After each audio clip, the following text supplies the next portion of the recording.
We don't need fibre, but if you want to optimise your microbiome, it would be good to give it soluble fibre in particular, because that's the substrate which they desire. Dr Pran Yoganathan is a gastroenterologist and director of the Centre for Gastrointestinal Health in Sydney. He is dedicated to restoring gastrointestinal health and aims to empower his patients to embark on a journey of self-healing using the philosophy of let food be the medicine. What do you see as a clean diet? A clean diet is produced by a clean producer. Ultimately, there are regenerative farmers that produce wheat, Asian grain in particular. They produce rice, they produce vegetables, they produce beautiful vegetables and fruit. That is clean diet through carbohydrates. When it comes to animals, well, they're regenerative farmers that produce meat, eggs in a good way. Today's episode is on gut health. What exactly does a healthy gut look like? How do I know I have a healthy gut? Can I measure or test for it somehow? How does the gut affect my physical and mental health? Should I take probiotics? I have all these burning questions, which I want to ask the best person in the field, Dr. Pran Yoganathan. Welcome to Chief Life, the podcast that cuts the crap with science-backed insights on health, nutrition, and performance. Get expert advice, actionable tips, and everything you need to take control of your health and live your best life. Let's get started. Dr. Pran Yoganathan, welcome to the Chief Life podcast, and thank you so much for making the time. Oh, it's a pleasure, Veronica. Thank you for having me on. It's a pleasure to join you guys. I enjoy your product very much, and it's great to be here to chat to you today. Well, thank you, because you are the best person I know to discuss the topic I want to discuss, which is gut health. Because, as I said in the introduction, you are a very renowned gastroenterologist who is also interested in regenerative medicine, regenerative farming, so you encompass everything holistically, and we love that at Chief. So I would just like to ask at the beginning to explain to the listeners, everyone talks about gut health lately. It's like the big buzzword and everything. There's a lot of marketing around it. Everyone is trying to sell their products. But what exactly does the gut health look like, and how do I know I have healthy gut? Great question, Veronica. I think my perspective is that we experience the world in which we exist through our nerves, right? 6 senses are commonly known about. Now, there might be 7th, 8th, 9th senses that are more intangible, right? But largely speaking, the 6 senses are basically the things that we experience the world by. Nerves, basically. Now, the gut's a really interesting organ because there's a huge nerve supply delivered to the gut. It's called the enteric nervous system. A lot of people say it's like the second brain, but if you look at it from an evolutionary perspective, it might be the original brain, because the enteric nervous system in a lot of the ancient life forms existed before the central nervous system, which is the brain and spinal cord. So it looks like brain and spinal cord is actually evolutionarily originating from the enteric nervous system, the gut. So, when people talk about gut instinct, I suspect they're talking to a primordial, primitive intuition, so to speak, right? So, to me, gut health is just much more than a biomarker that you can measure on a stool analysis. To me, gut health encompasses the nervous system as well. So, when a lot of people suffer ill gut health, I think it's simply their nerves warning them about an external environment that is problematic. I had a young lady today with irritable bowel syndrome, and I asked her the question before we even started talking about some of the deeper issues that she had. I said to her, do you think we exist in a world that is just? Is it clean? Is it a good world? And she said, increasingly so, she believes it isn't. So she acknowledged that the environment was a problem. And I then got onto the topic of, well, perhaps your nerves are simply signaling to you that the environment is a problem. So yes, you're right. Gut health is a buzzword. It is monetized. It's like everything else in this industrial complex that we live in. Everything is about money, right? because people are trying to make a living. But once you've got these corporate entities step in now, everything has become about probiotics and prebiotics and so forth. But it's so much more than that. There is depth to that question that I can't do justice on in an hour-long podcast. I think we have to understand that it is an infinitely complex thing that speaks to society as a whole. Yeah, it is very complex, and there's so many questions I would want to ask. And as you said, it's probably going to be longer than 1 hour, so we will just try to stick to the 1 hour. I wanted to ask, I'm really interested. So there are lots of neurotransmitters produced in our gut, such as serotonin, dopamine, and GABA. How does this work? Do these neurotransmitters actually cross the blood-brain barrier? How do they affect us? What's the mechanism behind this? Well, it's not that they cross the blood-brain barrier. There is some permeability of that, of course, but it's basically that the same neurotransmitters that are produced by the brain seem to be produced by the gut, which goes back to my original point that it seems to work more like a nervous system than it does an organ like the heart, for instance, or your muscle tissue. It's much more of a sensing organ. When we consume nutrients, it requires the body to sense the nutrients before the absorption. So, of course, it does the things of digestion. It breaks food down into smaller particles so it can absorb it. But it also seems to act like some sort of nutrient sensing system as well. So like, to put it simply, like take serotonin, for instance, only 5 to 10% of the body's total serotonin at any given time is found in the brain or in the central nervous system. The rest of it is found in your gut.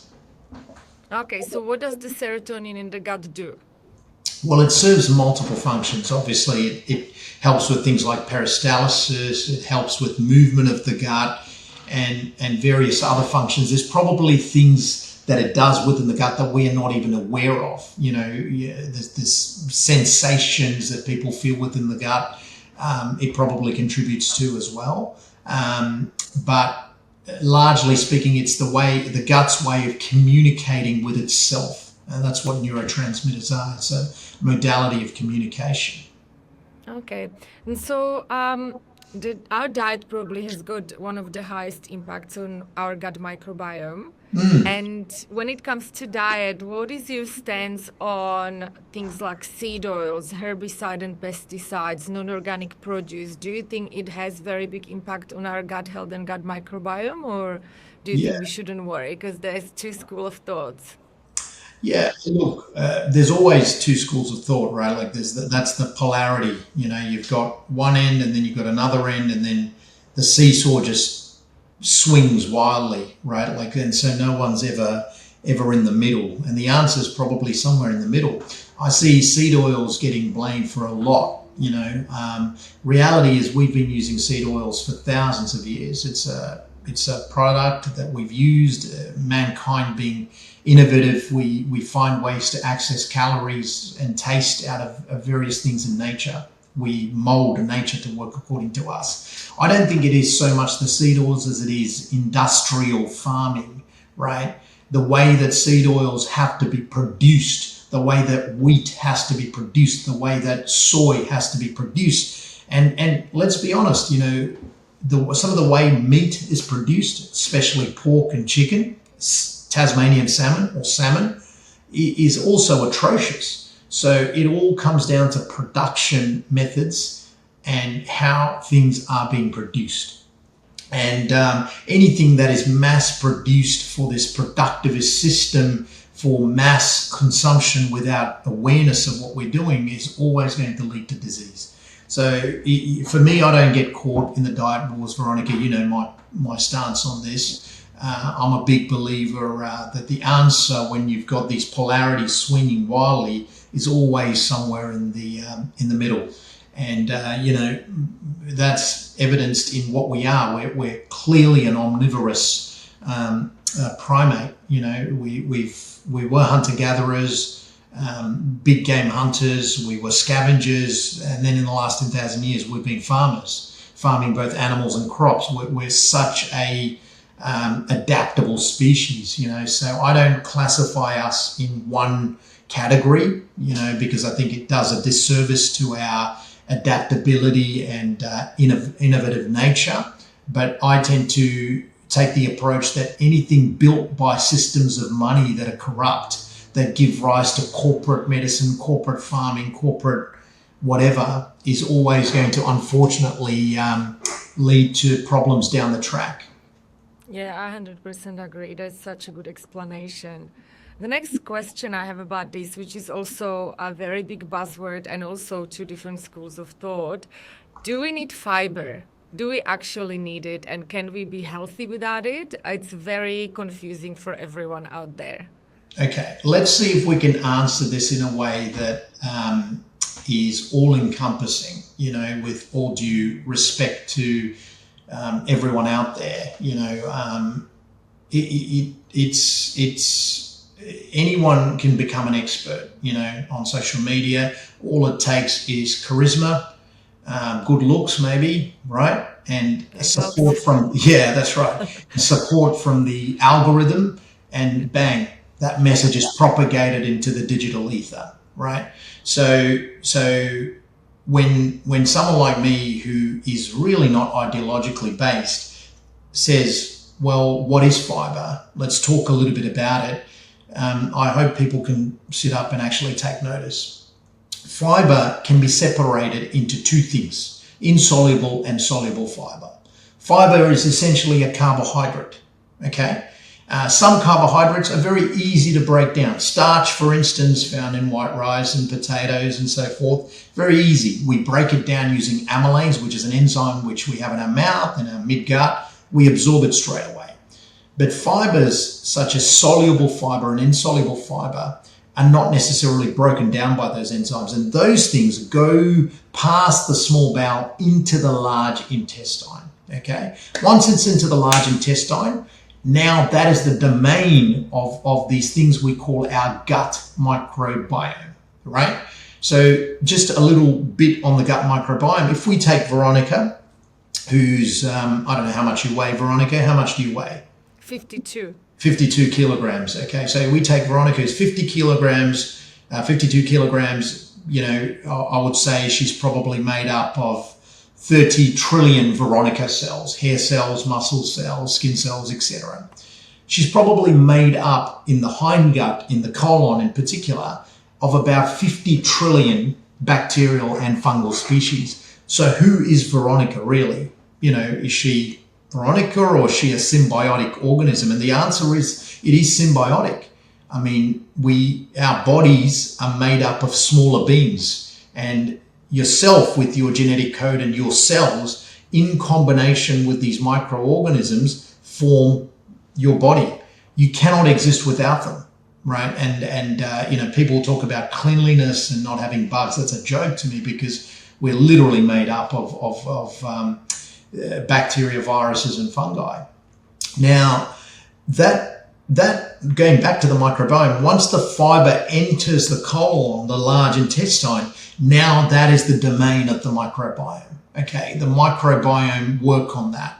Insoluble fibre is very difficult to break down, and these are the fibres found in kale and spinach and various other leafy green vegetables. Very, very difficult to break down, and that's why some people struggle with those sort of fibres. But if you've got a microbiome that is robust enough, they can break that down. Okay, we don't have that in the West anymore, because we don't grow up in an area that is conducive to good microbial health. Because to have a good microbiome, we have to exist in nature, immersed in things like farming, in the soil, swimming in creeks, swimming in oceans, milking cattle. That's how you develop a healthy, robust microbiome. So no one that lives in the city can have a healthy microbiome. So insoluble fibres, some people can struggle with because the microbiome is inefficient. Soluble fibre, the fibres found in things like potatoes and white rice, and along with the starches, mangoes, various things like that. These fibres should be able to be broken down by your microbiome if your microbiome, again, is decent. And when they are broken down, they are fermented by the microbiome into something we call ketones, propionate, acetone, beta hydroxy butyrate, and various butyrate. Not beta hydroxy butyrate. These are fats. Ketones are fats, and the bacteria and the fungi keep those ketones for themselves, and they give you a partial bargain. They give you 10% of those ketones. They keep 90% for their own energy requirements. So you're taking soluble fiber and converting it to a type of fat. Does that make sense? Yep.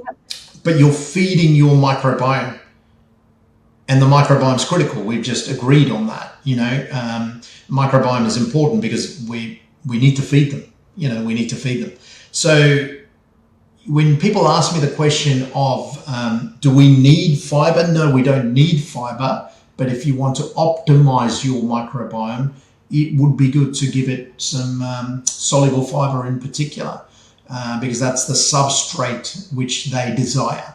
Now, your bowel clearly prefers ketones as a fuel, right? And that can be done through fiber being fermented and being given that partial bargain, or you could have a really high serum ketone level, right? Through things like fasting, exercise, high protein diets with reduction in carbohydrates, and that you can nourish the bowel through your blood ketones, through the serum ketones rather than through the ketones generated within the bowel. Yeah. But doing that may not necessarily nourish the microbiome, if that makes sense. Okay, that's interesting. So how do I know I have healthy microbiome? Are there actually any tests that are accurate, or are they just the marketing gimmicks and there's not enough science? No. I think the science is there. I think, we can tell who's got a healthy microbial signature. Most of these tests are widely available. Any microbiome signature that is overproducing the gram negatives, like the Clostridial species, and, you can see that they've got high levels of lipopolysaccharides, and the E. coli species, these are the gram negatives, an overgrowth of that, and the reduction of, beautiful bacterial species like lactobacillus and so forth. That's a clear negative signature, and you can actually measure the ability of that microbiome to produce the ketones as well, the acetate and so forth. So you can pretty clearly tell who's got a negative microbiome signature. Okay, so the test that I got done, and I showed you the complete microbiome testing, that's pretty good one, or are there any better ones?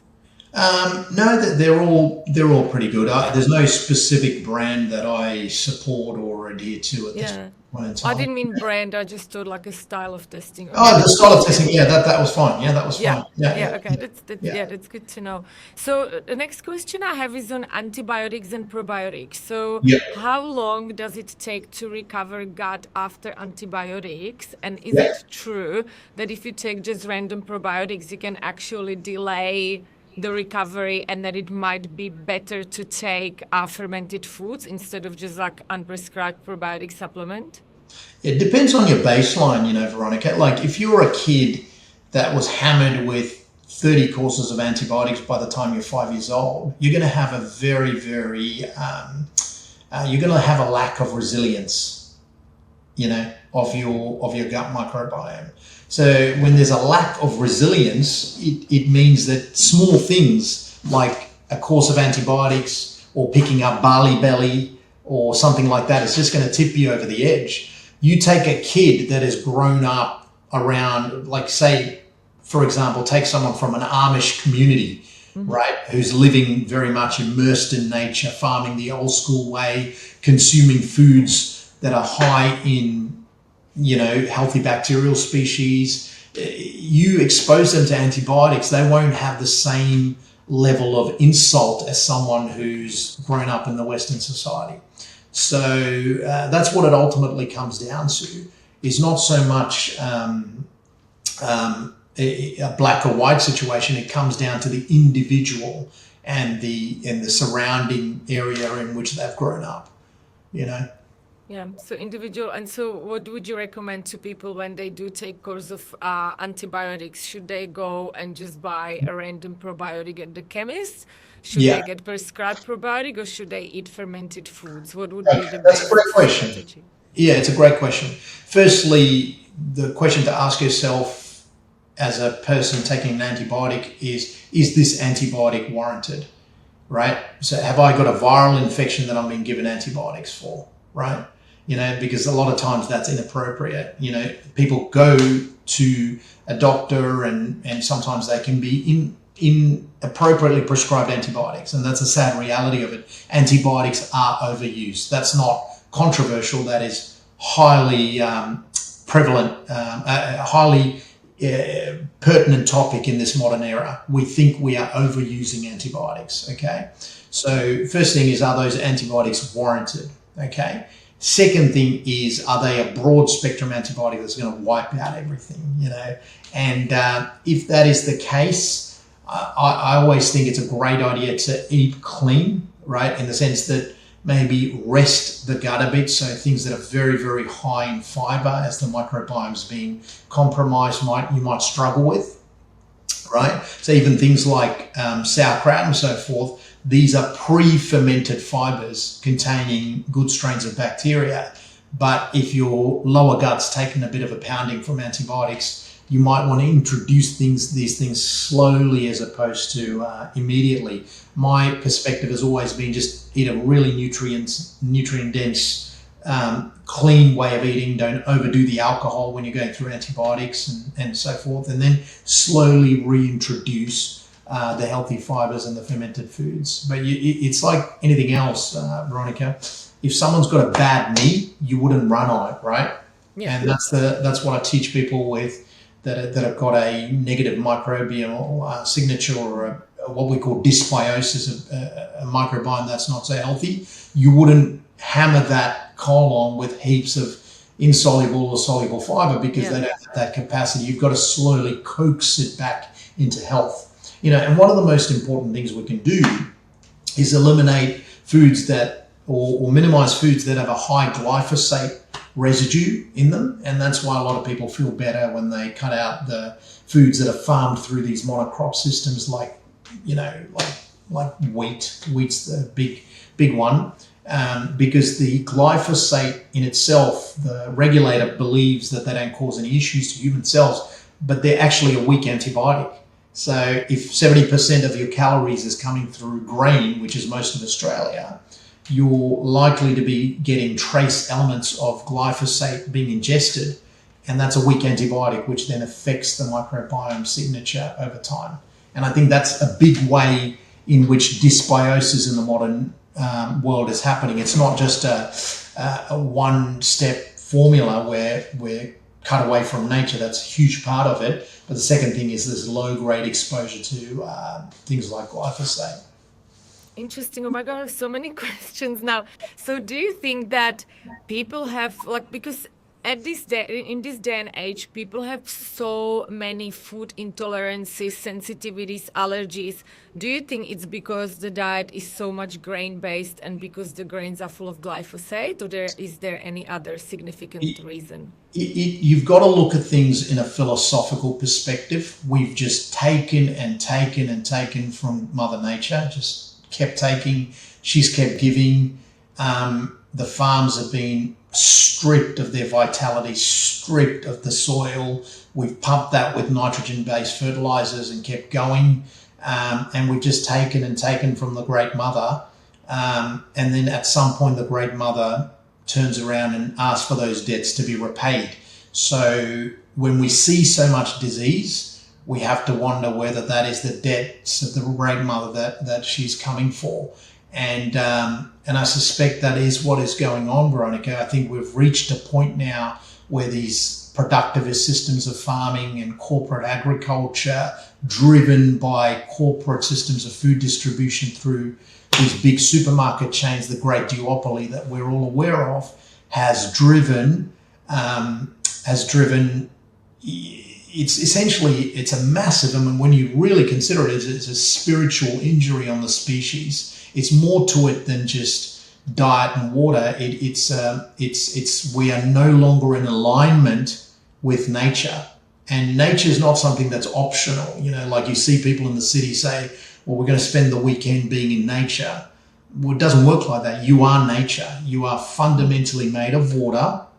The very ocean that you swim in, you're made of minerals, and you're made of amino acids and fats and so forth. And you are a part of nature. And a lot of those elements have come from the ground or come from the water. So it's like we have to be in alignment with nature to truly regain our health. Yeah, I absolutely agree. I think we're disconnected, and also everything around us is polluted, which I believe would also impact the gut on a physical level. Yeah. Environmental pollution. But you mentioned a few times during this chat a clean diet, and this term can, clean diet to you can mean something else than clean diet to someone else. Yeah. What do you see as a clean diet? Yeah, a clean diet is produced by a clean producer.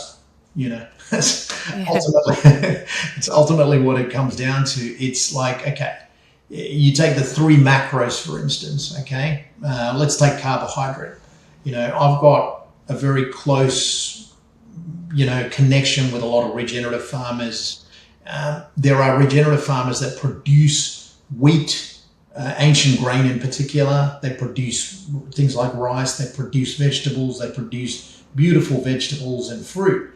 That is clean diet through carbohydrates, okay? And of course, there's minerals and stuff like that, the micronutrients that come in those foods. Now, when it comes to animals, well, they're regenerative farmers that produce meat, eggs, in a good way. And that's all it is, really. Like, I don't get too caught up in the nuance of, are we pure plant-based or pure meat-based. I'm more about, well, where did the food actually, what's the soil in which the food was grown in? Because almost all your food comes from the soil, unless you're eating a lot of fish or something like that, but all of it comes from the soil. Yeah, I love that. It's such a great explanation. I have a question on another hot topic that everyone keeps discussing, and that's leaky gut or intestinal permeability. Can you explain to the listeners what it exactly is and how people inflict it on themselves, and how can you improve it or heal from it? Yeah, look, I'm not sure people inflict it on themselves so much as to the fact that we exist in a highly toxic environment. Veronica, the water systems are problematic, as there's been a lot of that in the headlines recently, with the contamination with the forever chemicals and the PFAs and so forth in Blue Mountains. We've talked about the food systems as well. We've talked about things like preservatives in our food supply, in alcohol. Alcohol itself is a disruptor of gut tissue and gut lining. In addition, when you're nutrient depleted, things like zinc and boron are a big contributor to good gut health. If your soils are nutrient depleted, you don't get things like zinc, your gut health is compromised. And what that ends up doing, it sets up dysbiosis, which is that alteration to the gut microbiome. And once you've got the alteration to the gut microbiome, you essentially you open up these tight junctions between the cells. And so instead of being this impenetrable fortress, which it should be, it becomes this really porous thing where, these bad actors, in particular the gram-negative bacteria and their toxins, start spilling through the borders. So, and that drives a lot of disease.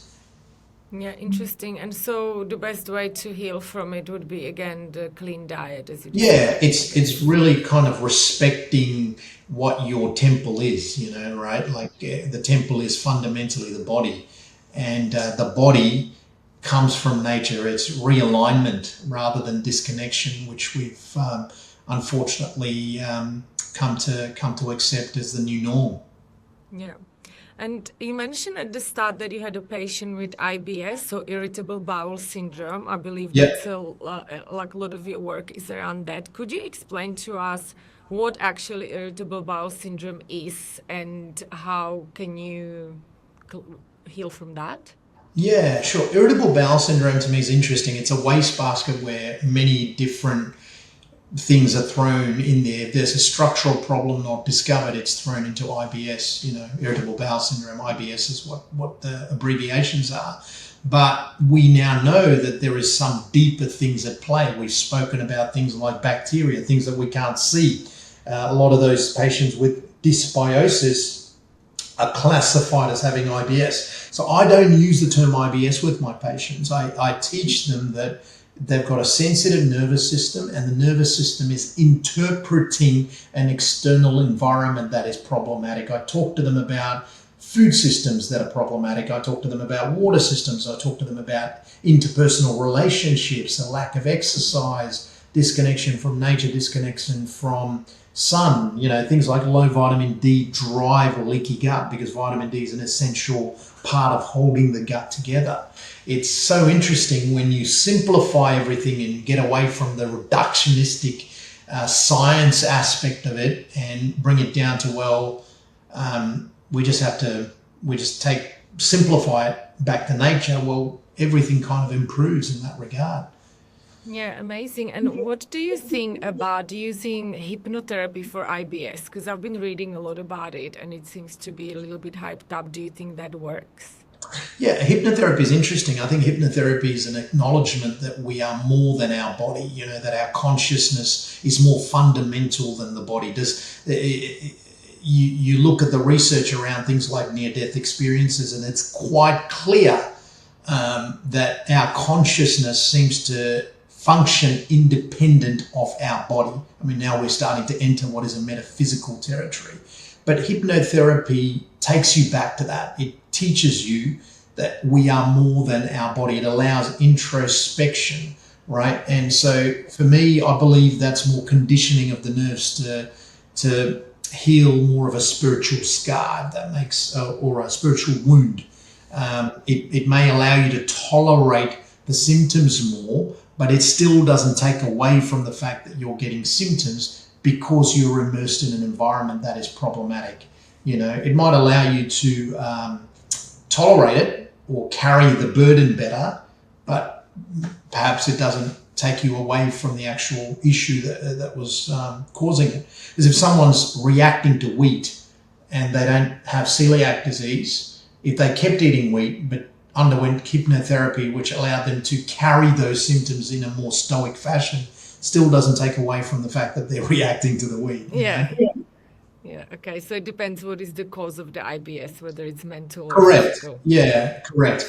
And hypnotherapy, to summarize that point, is taking it back to the nerves, which takes us full circle back to the point that we made, that the gut is an immense network of nervous tissue. And you're essentially teaching the gut mindfulness, if that makes sense. Yeah, that's great. So just to recap it, we can improve our gut health by eating clean diet and drinking clean water and living in tune with the nature. We can also use other techniques such as the hypnotherapy, meditation, cold exposure, and sleep that all affects our health, including exercise. Are there any other techniques that you can think of that affect our gut health in a positive way? Yeah, I think things like cold therapy and exercise is quite interesting because you're essentially increasing breakdown of fat, which then increases your systemic circulation of things like ketones, which then feed the gut. And that's why, you'll find that when you exercise more, or you exercise at a good level, that's healthy levels, you find that the gut just works better. And that's the mechanism by which those things work. And cold exposure, I suspect, is the same thing. I think you've gotten most of it there, Veronica. I think a nice reverence to nature and, spending a bit of time in the sun and so forth. Obviously not burning yourself too much, especially if you're not used to it or your skin type doesn't allow for it. But getting good, healthy exposure of especially morning sun and maybe the setting sun, I think those are all very, very important things. Yeah, the sun is really interesting because everyone in Australia keeps telling us to put a sunscreen on and stay away from the sun. But as you said, depending on your skin type, you might need shorter time in the sun, but we all need to expose ourselves to sun for many different reasons, including immune system and gut health as well. So I'm glad that you agree on that, because it's sad that most Australians are deficient in vitamin D. Wow, we have so much sun in here. Yeah, well, it's an interesting one. We have to ask the question of what we are. Again, you take it back to historical facts. 8,000 years ago, the first Northern Europeans were very dark-skinned, right? They had blue eyes, a lot of them, but were very dark-skinned, straight hair. So the blue eyes is an independent trait of skin color. Now, as they switched over from these high-fat diets of a hunter-gatherer, fishing, hunting, the fat of animals, they went from having high amounts of vitamin D in food to now having low levels of vitamin D because they were now eating a more grain-based diet through the agrarian revolution. And so they had to try and obtain the vitamin D through means other than diet, because vitamin D is a fat-soluble vitamin. It's found in, your foods like sardines and animal fat and so forth. So that the skin had to depigment. So it's called melanin silencing to allow them to become better producers of vitamin D utilizing the sun.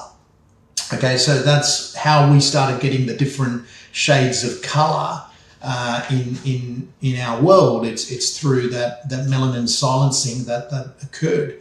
So skin color, vitamin D, the agrarian revolution, they're all interconnected in some way, because according to the theory, humanity or mankind first migrated out of a central spot, which is the out of Africa theory. But certainly that corresponds because like the first fossilized humans that have been found in places like Northern Europe have a very lengthy melanin gene sequence, which shows that they must have carried pigment as well. But suddenly during the agrarian revolution, that pigment starts getting silenced to allow them to produce vitamin D in a more efficient way in the sun. So, nature's fantastic. She's dynamic, she moves with the times, and she will modify you in such a way that you best suit the environment. But at the moment, our environment is changing so rapidly, nature can't keep up. Yeah, that's super interesting. And so in regards to the vitamin D and sun, do you actually recommend to people to use sunscreen, or you would not recommend that at all? I don't necessarily comment on that for people because, the advice from the health body seems to be the opposite. So I don't get myself in hot water, but certainly those guidelines wouldn't apply to a man like myself. I was born in a country where our pigment is well suited to it. Australia is well suited to me. I certainly spend a lot of time in the sun. I think if you're not used to the sun and you spend all day indoors or in a 9-to-5 job, and then on the weekend you go out and suddenly sunbathe on the beach for 6 hours and you end up burnt, that's not the fault of the sun. It is more the fact that you don't have a callus built up which can tolerate the sun. But in saying that, there's no doubt that if you're fair-skinned, you are not as well suited to the Australian sun. You're simply not as well adapted to it. I mean, you can look at the races that have evolved in Australia for many tens of thousands of years. They carry a very, very dark pigment, including the indigenous population of Australia. Very, very dark pigment. And that tells you something about the nature of the Australian sun. Yeah, I know. I'm not a doctor, and I can probably say it. I think people should just go in the shade instead of putting sunscreen on if they're burning. You know what I mean? I think it's very silly to sit in the sun for 8 hours a day when you have fair skin and soaking yourself in chemicals thinking that you're going to be healthy. But anyway, that's my rant for the day. I wanted to ask you another thing. So lately, everyone, or not everyone, but lots of my friends are doing lots of different parasite cleanses. It's like the next big hype on the Instagram. What do you think about that? Yeah, look, I think there's a lot of hypes, right? Anything that is a trend, I tend to run away from, right? So I think with the parasite cleansers, I've seen some of these agents like albendazole, fenbendazole. These are anti-parasitic agents being utilized.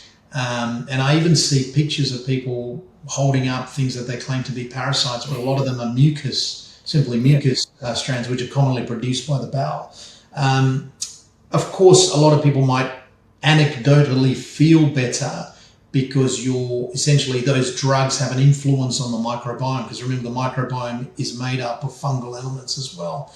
And so I think they're inadvertently treating dysbiosis rather than actually treating parasites. I think it's an oversimplification to say that there are parasites. It's probably an unpopular view, because I know that it's a big money spinner out there, but I'm not sure I buy into any of that. Okay, so so if someone has a parasite and it's like a valid issue, how do you treat it as a doctor? Is there any medication for it, or what? Well, there's a couple of parasites that are commonly seen. Okay, these are unicellular, as in they're one cell. They're not these big things that are crawling around in your colon, which is the mental perception that people have. There's one called Blastocystis hominis. There's Dientamoeba fragilis. These are microscopic, and they're picked up by some basic stool analyses. I actually teach my patients that these are probably red herrings, and rather than worry about these parasites, they should just sort their diet out, basically. And lo and behold, their symptoms go away, and often over time these things disappear. So we're not sure about the relevance of what those things are. And the microbiome is an infinitely complex pool. We're talking about trillions of bugs. And so to put it down to one or two parasites creating the issue is, I think, extremely simplistic. Yeah. Okay. People want a magic pill, Veronica. Yeah, they do. They want the silver bullet to kill the werewolf, but it doesn't work like that. It's much more difficult to sit down with yourself and say, look, I'm drinking like an arsehole for the last 7 days, and my diet is completely inappropriate, and I've supported a system of farming and a system of food distribution that's lazy. So, people are not willing to acknowledge some harder truths. 100%, and I absolutely agree, and I wanted everyone to hear it from you, because you have the expertise and the credibility behind it, and I'm glad that you're saying all these things. I wanted to ask you another thing that's I personally don't like, but I want to hear your professional opinion. What do you think about colonic irrigation? Is it actually dangerous, or what do you think about it? I don't have a view on it really, Veronica. I think sometimes people are hypersensitive, and they've got a bad bacterial population. They've got excessive fecal loading, excess stools and things building up because they've got a bacterial population that produces excess methane. Methane's a gas that slows the colon down, so they feel full. And it's a lot of times it's women, because women are just so much more tightly wired in terms of their nervous system down there. That's why irritable bowel syndrome is much more common in women. That's also the reason why women probably have a greater gut instinct or higher intuitive level. It's more of a primitive instinct that tells them something's wrong. So obviously putting some liquid in and getting rid of that actual mass of stool and waste product in there initially makes them feel better. They feel better from it because they've just alleviated a lot of that. It's the same with bowel preparation before colonoscopy. Sometimes people take this stuff to clean themselves out and they say, wow, we feel fantastic. But unless you deal with the root cause, which is what is going into your gut, is being sorted out, you're never going to get a long-term resolution. Okay, but do you think, is it safe to do the colonic irrigation, or do you think it can be damaging? No, it's fine. I don't see it as an issue because you're pumping this liquid under low pressure. Obviously, if you put a tube in there at high pressure and the colon's a pretty thin wall thing, that's a different story. But I'm sure a lot of these places that are licensed to do it are safe. But I'm saying, I'm not sure about the whether it's a long-term solution to anything. It's like having terrible posture and having a massage because you've got neck pain and feeling great for a day or two after the massage, and then going back to feeling the pain chronically. You're not dealing with the underlying issue, which is your posture. Okay, get it. That's a great explanation. I heard you talking a lot in the past about the regenerative medicine. Could you tell us a little bit about it? What is it and what are the Yeah, principles? no, that's fine, Veronica. So regenerative farming is a method of farming that sort of works with nature. You coax nature and you ask of nature to work with you, as opposed to going in there gung-ho and using fossil fuels to till the soil and pouring in nitrogen-based fertilizers and then putting in plants, and then when the weeds come up, spraying the pesticide to get rid of it, and then when you want to harvest all of that, you spray even more pesticide because it helps dry it and desiccate it, which allows you to harvest it easier. You know, that's not working with nature. And I've just described there the methodology of a monocrop farmer, a monocrop system farmer. Now, regenerative agriculture is more coaxing nature, you know, putting back into the soil, rotating animals that co-located on your farm because they produce the fertilizer through their stool, having their hoof feet till the soil, which allows the nutrients to be dispersed within the soil. That is working with nature, using techniques that have been perfected for thousands of years, okay? So working with nature. Now, regenerative medicine, I coined that term, and it's essentially a play on words where I'm saying that as a doctor, I'm working with nature to restore health. Like a regenerative farmer restores the soil, I'm working with nature to say, hey, you know, why don't you go outside and move like a human being for a few hours? Why don't you eat good quality food? Why don't you have some reverence to something outside of time and space? It's working with this beautiful algorithm that we exist in within the cosmos, which is nature, you know. Yeah, that's great. I love that.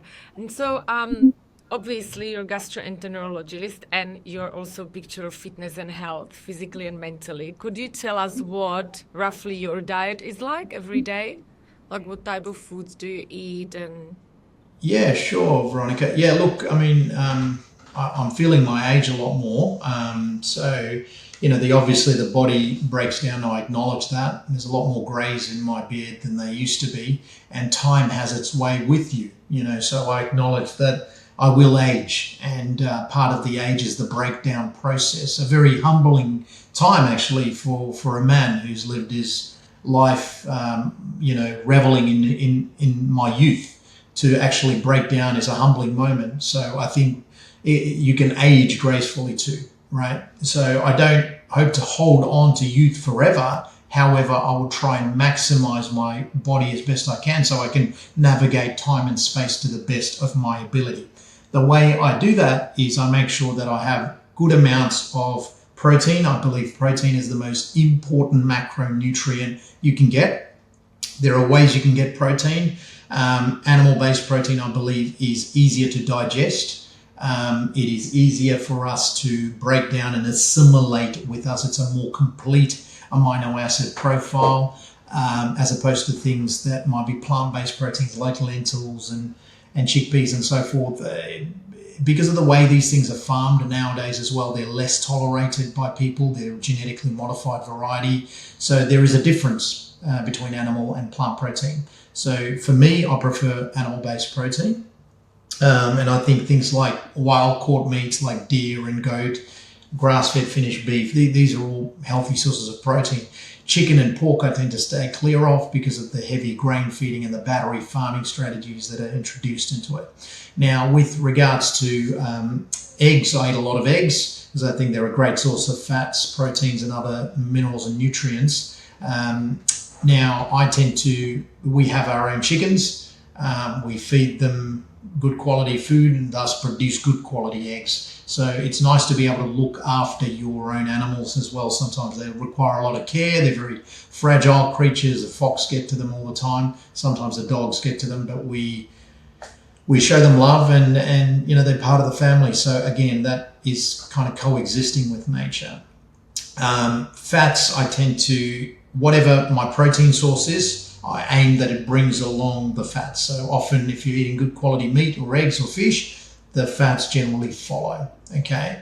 I tend to eat a lot of sardines because of the omega-3 profile. It's very hard to get the omega-3 out of meat. There is some there, but not as much as we need. Okay, and so sardines, I believe, especially the wild caught sardines, are a great source of that. With regards to carbohydrates, I just tend to go for things that are properly farmed. I enjoy fruit.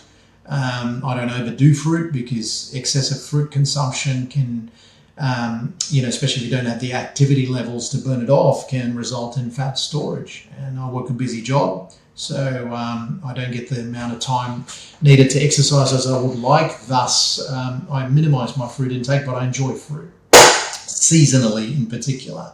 And when it comes to vegetables, I tend to prefer the tubers, things like, potato, sweet potato, pumpkin, carrot, zucchini, soluble fibres, basically, which are easier to break down. I tend to find that I minimise my insoluble fibre because I don't feel good on it. So I'm intuitively eating with whatever feels good for me. Unless it's ancient grain, I don't feel great on grain. Modern day Roundup ready wheat makes me feel unwell, so I don't drink it. I don't eat it. So, so that's my general approach to diet. It's not particularly ideologically polarizing. It's not particularly exciting, but that's just what I do. And I like to source my own meat, so I tend to hunt a fair bit, especially for things like goat. And, I think that I get some pride from being able to source my own protein. Yeah, that's amazing. I saw it on your Instagram. I'll put all the links to the show notes so that people can follow you and see all your hunting adventures. I think that's amazing. Where do you go hunting?